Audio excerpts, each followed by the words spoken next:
This is Laura DeFranco, holistic physical therapist and owner of Brave Healer Productions. I'm excited to bring you my new holistic healing series where you're going to learn from the experts what it means to live fiercely alive, mind, body, and soul. I invite you now to take a breath, relax, and feel the vibe of the words my guest has to share with you today.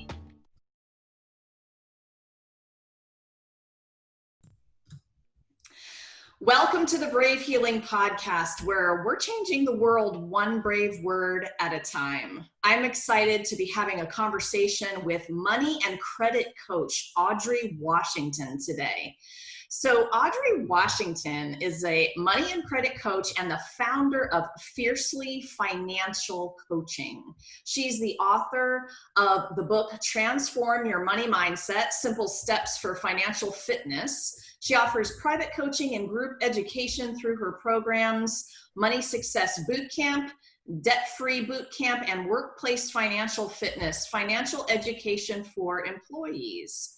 She's passionate about helping women transform their lives by changing the way they manage their money and finances. Her focus is to help women understand that they can enjoy life and be financially fit. I like this topic, Audrey. Welcome. Thank you so much, Laura. Thanks for having me. I'm happy to be here with you today. So I'm hooking you guys up in the show notes with Audrey's website, fiercelyfinancial.com, so you guys can explore after the show. But let's get into this. This is a tough topic for a lot of people. So first thing I want to know, Audrey, what turns you on the most about what you do? Wow. Laura, I am so passionate about helping people to get where they want to be in their finances and with their money. I know that one of the things is that money is such an integral part to many things that we do, right? And it can create a lot of stress, a lot of worry, a lot of anxiety if we're not where we want to be in terms of our finances. And so I want to be the person that can help to eliminate that stress and worry and anxiety and fear in many cases for people around where they're at in their money and finances and credit for sure. Why is this such a challenging topic for everybody? You know, it's so interesting. So I teach at a college and I teach personal financial management. And I gave my students a project and I was talking to them on Monday, Monday night. And one of the things I asked them to do as part of the presentation is to think of two concepts in the class that they, are either using already or plan to, use for their own money and finances in the future. And I had a student kind of push back on me and say, well, I asked him to talk to a family member or friend, and I don't really talk to family or friends about my money. I try to stay private with that, and she was kind of, resistant. But I said to her, well, one of the students said, well, we want to share the good information. And I said, yeah, because we don't talk about these things in our social circles. And in fact, one of the things that she wanted to highlight was using a concept that one of her classmates had shared in class. And I'm like, you see that? If he hadn't done that, you wouldn't have had that information. And so I said, that's what it's about. It's not really about, telling. A lot of people think if I talk about it, now I have to say, this is my credit score. This is how much I make. It's not about that. You probably hit on a big one for me in general, and it's the topic I talk to a lot of people about. We've just been taught to not talk about it. In fact, just taking that a step further, we've been taught you're bad if you talk about it. Yes. Like, yes. Or not you're a bad person, but that we don't talk about it, like in terms of the family, and that's private information and you're not supposed, blah, blah, blah. So how can we get over that? Well, this is the one thing that I tell people, and I have this kind of like an informal campaign that I call Share the Knowledge. And it is a way where you can very easily and kind of non-intrusively share financial information. So you don't have to say to anybody, what's your credit score? But what you can say is, do you know that you could check your credit score for free every 12 months? Boom. You could just say that. Do you know that there's ways that you can save money easily? Or, do you want to do a challenge with me to, save, $5 a day or something like that? So that's the thing. We have to do it in ways that are, not make where people still feel comfortable, but we have to talk about it. And I think the more we do it, and I even encourage people to do it with their children, right? Because that's really the starting point. If we can start there, then we won't have adults who are fearful about having this conversation. Yeah, no doubt. Tell us more about the Share the Knowledge campaign. I'm interested. Well, what I do is I try to give people, again, different ways where they can share information. So one of the things, although I didn't do it this year, um, every year we have a family reunion in our family in July. And I always give a financial topic. I remember one year, and this has been a few years back when we were in the height of the mortgage financial crisis. I actually did a presentation on, foreclosure, how you can try to work through that. And it was interesting because at first I was kind of hesitant. So I'm like, oh, it might not impact everybody. And, I was having a conversation with myself. But it was interesting when I did it. My mom said, wow, they were really interested in listening to what you had to say. Yeah. So it's like that. And so different times, um, again, a lot of this is pre-COVID, but I had said, in your barber shops and beauty salons where, that's always a kind of a place in the past where people had actually, shared, different information. You could have information there, just a pamphlet or something. And a lot of your organizations like nonprofits, government will share free materials. You just said something that just made me chuckle a little bit. People are craving these conversations. So when somebody is finally brave enough to bring it up and, initiate the conversation and get it going, those come to life. Everybody wants to talk about money and sex and death and love and all the juicy topics, we really, I think we crave that connection and that conversation. Right. And, one of the things I will piggyback on what you're saying in terms of that. One of the things I also see, because we don't have this information, then people operate in a space where there is either not, little information or no information or incorrect information. And going back to the mortgage crisis, when that was really in its in the height of it, and actually, unfortunately, we're seeing some of that starting to come to fruition now. But I was a foreclosure task force coordinator for the city of Newark here and Essex County in New Jersey. And you would have been surprised at the number of people who had allowed their house to get deep into foreclosure at the point of a sale just because they were embarrassed to say they couldn't make their payment. Wow, yeah. That's a big deal. And then there were resources available, but now time was working against them. Listen, embarrassment and shame are tough feelings to feel, and they will paralyze people faster than anything for lots of topics, not just this one, For sure. That's awareness like that. So, I talk a lot about every healing topic that you could imagine. And awareness is the foundation of that, right? So if you can just sit with that for a moment and understand what you're doing to yourself, Yes. Yeah. That's why we have to heal our mindset around money. That's why this is a healing topic. Mm-hmm. Yes. I in my book, Transform Your Money Mindset, I think I got a copy right here. Perfect. Yay. People can get it on Amazon. Hold that up another minute. Okay. Let us see the whole deal there. Okay, yeah, that's beautiful. Yes, Yes. please tell us more. Yeah. And so they can get it on Amazon. There's a Kindle as well as a hard copy version. It's bit.ly /Audrey mindset. Very simple. But I talk about forgiveness in the book, because forgiveness around your money and your thoughts, oftentimes many people, have, done things financially that maybe they shouldn't have done, have maybe should have done something but didn't do it, and it's impacted their finances. And they feel, many different emotions, guilt, shame, anger around it. Sometimes it's for yourself. Sometimes, it might be for somebody else. Maybe you did something financially to help somebody that you cared about, and it didn't bode well for your own finances. And so they're operating in that space. And so I always use this analogy that you have to forgive, because if you think about driving a car, right?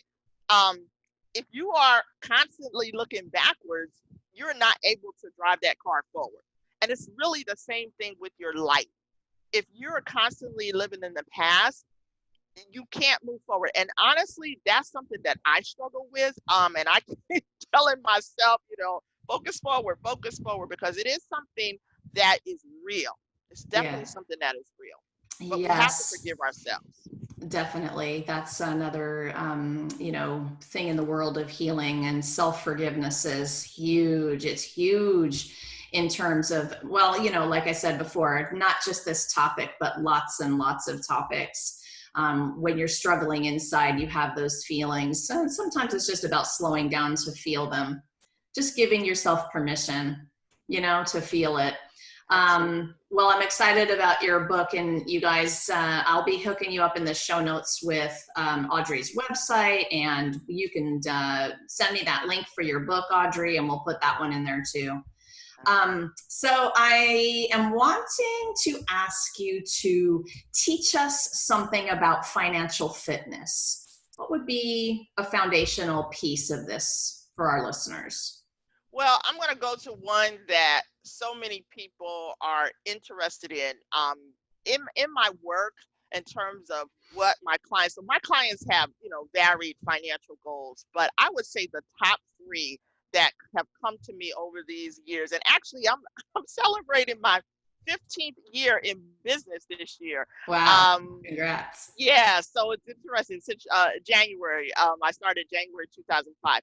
But the top three would be um, increasing their credit scores, increasing their savings, and reducing their debt. Those would be the top three that I have for many many clients. And like I said, it's not the only thing, but that's always woven into the financial goals that I see. And so I'm going to talk about credit, and I would just say to people, credit is power and money. Um, there are many different things that your credit score impacts. Sometimes people think it's not important because maybe they don't desire to get a credit card or get any type of loan. But even if you have a car, your car insurance, they check your credit. If you're trying to rent an apartment, they check your credit. Um, if you are some jobs, right? So some states have kind of cities have put a splash on this, but there are still many jobs that they are checking your credit. So if you are getting a job where a background check is required, involved, that typically is going to include looking at your credit. So credit definitely is important. And so let me say this: if I could, leave people with one thing today around that, pay your bills on time. And if you're struggling with that, try to work with your creditor. Even though it might feel bad to call them and say, hey, I'm having a problem with this, but you got to call, because payment history is 35% of your credit score. So your credit score ranges from 300 to 850, right? The higher the credit score, the better. So anything around a 700, 720 is a good credit score. You can get credit with a lower credit score, but it's going to cost you an interest, right? So when you see these ads on TV for car loan, for car dealers, bad credit, no credit, repossession, bankruptcy, all of the stuff. Yeah, that if you got a paycheck, you can walk away with a car today. That's true. But the interest that it's going to charge you is going to be really high, and so you really don't want that. So credit, I would say credit score. So let me just run through it quickly, Laura. 35% of your credit score is based on your payment history. Another 30% is based on how much debt you are actually carrying. So 65% of your credit score is around how you pay and how much debt you have. 15% is how long you've had credit. So like with my students, they're not going to, score too high in that area. It's just 15% though, but they're not going to score as high as, let's say, their parent who's had credit for, 10 years. So the longer the better. The longer the better, right? You score better. And then 10% is, do you have a mixture, right? So this doesn't mean, I don't want anybody to run out and try to get more credit, but you do score better if you have a mixture. If you have like installment loan, even student loans will work, car loan, and then, credit cards and things like that. So if you have a mixture, if you just have all credit cards, you won't score as high. And then the last thing is 10% really is around inquiries, right? You want to limit the inquiries. And most of the time, again, this is pre-COVID, but you go in a store and they ask you, do you want to sign up for a credit card to get 15% off your purchase today? You don't want to do that, right? You want to be mindful of how many people you let check your credit in a short period of time, right? So if you're letting a lot of people check your credit, like in a 30-day period, that will definitely reduce your credit score. So you want to be mindful of that. Okay, so talk to me about the people who have maybe made some of the mistakes already and repairing that credit. Yeah, so one of the things I like to use in terms of getting back on track with your credit, I like to say reestablish good credit. The reason being is oftentimes, and I'm not judging or trying to say anything negative about people who do credit repair, because there are people who do that as a business.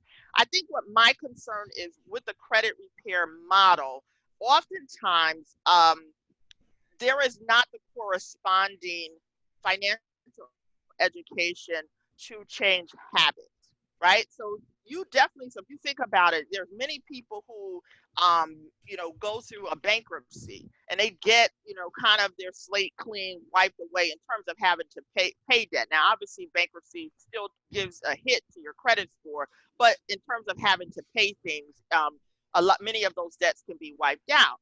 But then they repeat and get back into the same situation because there's no habit changing, right? So that's why I said I want people to reestablish good credit and sustain that, because you have to couple that with, hey, why did you do some of these things? What needs to change? And so that's really but the biggest thing that people can do, again, shifting your mindset, but also start to get back on track with paying things on time. And often too, I find that when people have had some credit issues, they kind of throw their hands up and are like, I never want to get another credit card again. But unfortunately, you can't really do that. Once you've had not so great credit, you have to start to use credit to show that you're using it well now. So you really don't have an option to not do it. So that feels like a catch-22 just a little bit, but that's, yeah, you have to, you're going to have to now show, hey, I'm doing better with this. Yeah. Mm-hmm. Yeah. Awesome. So, COVID shut a lot of people's businesses down, including my own. And in a day, my bread and butter business was zero. And there's a lot of panic there, for a lot of people going through some of that stuff. And I remember just getting a little bit of coaching around being able to call your credit card companies and remembering that that's a human on the other end of the phone, and that they will talk to you about the problem you're having, and if they can sort it out for you in any particular way, you know, that there were some things to basically ask for. And just in my life before that, I had never had to do that. And it felt like I'm just getting back to that guilt and shame thing again, because this is what prevents people from picking up the phone and asking for help. And I know you talk about asking for help a lot. So talk to me about that a little bit. Yeah. So one of the things that I will say is in the past, and I'm probably going back maybe 15 years or so, maybe 20 years, where people had some horror stories about, calling up their creditors. Because I will say that there, you know, oftentimes the people weren't nice. They weren't nice. And so if people have had any experiences like that, you will be hesitant. What I feel has, one, they were never allowed to do that legally, but they did it. What has also helped that situation is that calls are recorded. Yes. Calls are recorded, right? And so they can't really talk crazy to people, maybe like they did in the past. So that actually is definitely a benefit for the consumers, is having the calls recorded. Um, Again, I will say, sometimes it is hard to say, and you feel embarrassed to say you can't pay. One of the things that's the great equalizer now is many people are going through this not because they did anything wrong, right? So I want people to understand that this is an environment that something has happened externally and it has impacted us. Like you're talking about your own business, because of the shutdown and the stay-at-home order, you just couldn't operate. So that's a different dynamic, and they are getting many calls like that. So some of the federal protections that had initially been in place, those had ended around June 30th. And I don't, with the new law, they're working on another potentially stimulus package, but it's not passed yet. So you're kind of at a point where during that kind of 3-month period, creditors couldn't report negatively. They were not to be reporting negatively.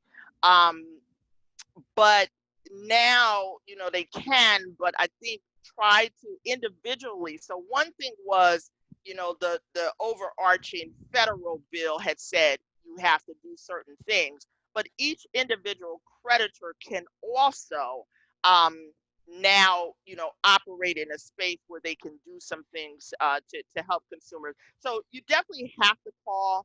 I also would say if you can pay something, pay it, even if it's not the minimum payment required, because that at least shows them, hey, I know I have this debt. I can't pay the full amount, but I can pay something, and this is what I'm able to pay, and I'm going to pay that. So that's always also good as well. If you can't pay anything, then you just can't pay anything.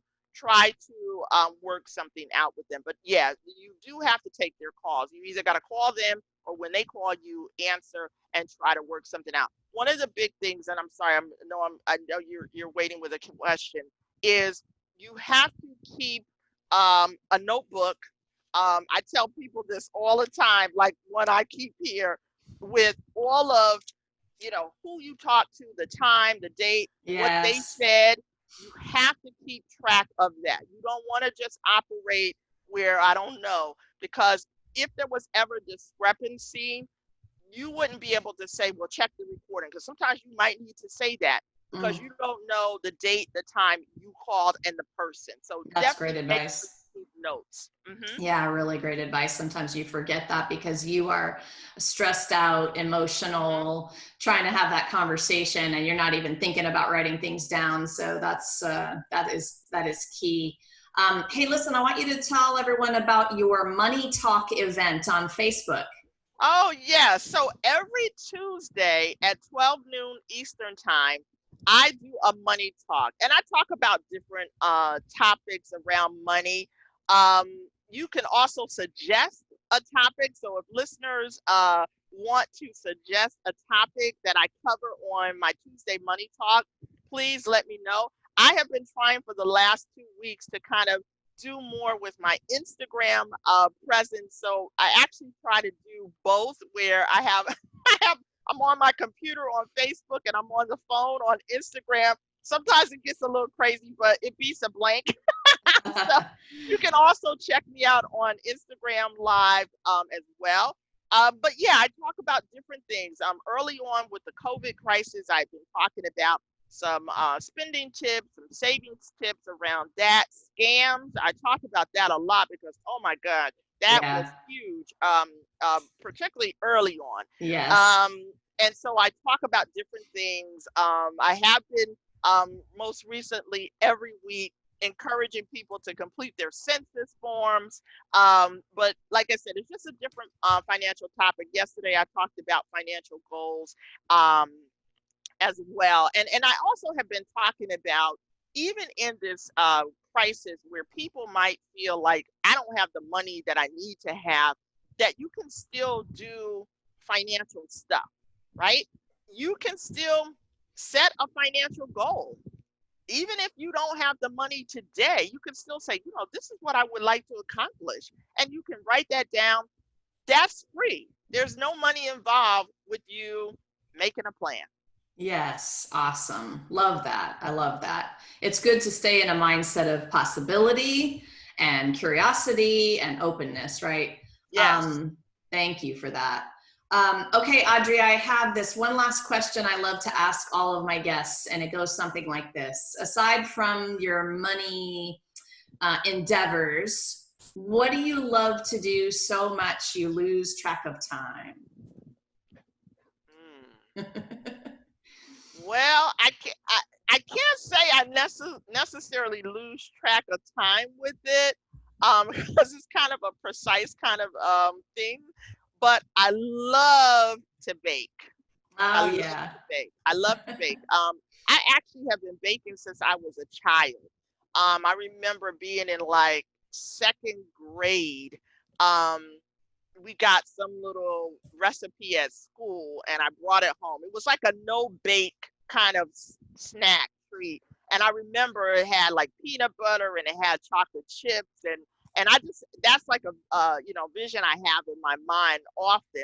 And so I've always just baked. My mother bakes, and so started off in the kitchen with her. My grandmother, great grandmother at the time who was living, um, they baked as well. And so and I love it. And actually, I've had some periods of time where I wanted to bake, as a career. And I think, honestly, going back, if I had thought that could have been a viable career, I think now I see much more, people doing it as a business. When I was coming up, not really. There were certain careers that, you were kind of steered to.